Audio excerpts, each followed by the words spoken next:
Кыргызстанда дини билим берүү мекемелеринде окуган улан кыздар миңдеп саналат. Аларга санарип замандын талабына жараша кандай билим берүү керек? Дини окуу жайлардагы жаштарга медиа жана санарип сабаттуу болуу канчалык маанилүү? Дини билим берүүнү көзөмөлдөгөн Кыргызстан мусулмандарынын дин башкармалыгы медиа сабаттуулукту жогорулатуу, сынчыл ой жүгүртүүнү кеңейтүү жана санарип сабаттуулукту жайылтуу күн тартибиндеги маселе дейт.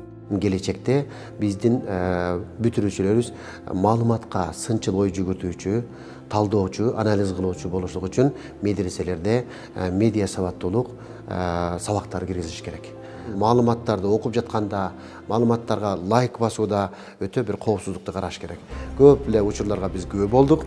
Ушу билбестен экстремисттик, радикалдык мүнөздөгү чагылдырууларга лайк басып, ушунун артынан жоопко тартылып калган инсандар дагы кездешип жатат.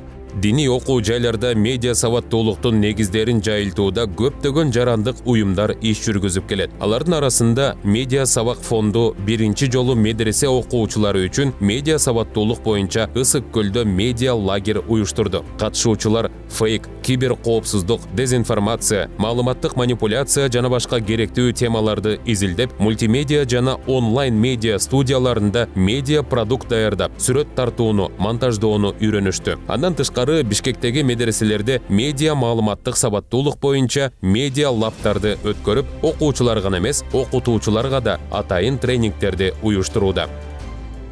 Не так мало именно самих тренингов или вот мероприятий для религиозного сообщества по медиаграмотности, потому что, да, медиаграмотность сегодня это актуальная тема, но при этом мы больше внимания не уделяем именно религиозному сообществу. Об этом свидетельствует также слова студентов медресе и преподавателей, которые говорят о том, что да, есть запрос, есть потребность в обучении медиаграмотности студентов. Медиа билимдүү окуучуларга болгон муктаждык бүгүнкү күндө курч маселе. Адам ар бир алып жаткан маалыматын такташы керек. Ишенимсиз булактардан диний маалыматтарды алуу олуттуу кесепеттерге алып келиши мүмкүн. Я бы хотел сказать, что нужно предоставить доступ к инструментам обучения медиаграмотности через различные предметы, тоже критическое мышление, факт-чекинг, и вообще понимать в этом большом объеме потока информации, что есть правда, а что нет.